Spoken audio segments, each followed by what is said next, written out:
Band Sheila on 7 jadi penampil yang memeriahkan resepsi pernikahan Luna Maya dan Maxime Bouthier. Pasangan selebriti Luna Maya dan Maxime Bouthier kembali mencuri perhatian publik.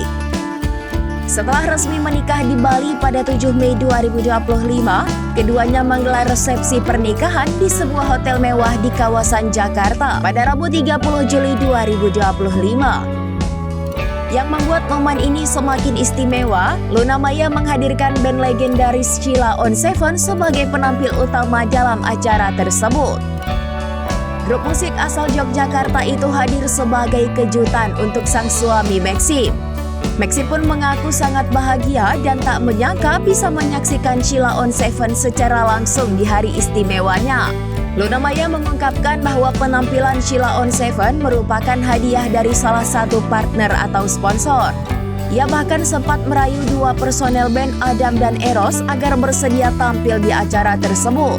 Sayangnya rencana Luna untuk memberikan kejutan itu sempat bocor kepada Maxime saat sesi rapat acara. Meski begitu, kehadiran band idola masa kecilnya tetap membuat Maxime sangat antusias. Pernikahan yang sebelumnya digelar di Bali hanya dihadiri keluarga dan teman dekat. Maka dari itu, resepsi di Jakarta menjadi momen untuk berbagi kebahagiaan dengan lebih banyak kolega dan sahabat mereka. Download Tribun X sekarang, menghadirkan lokal menjadi Indonesia.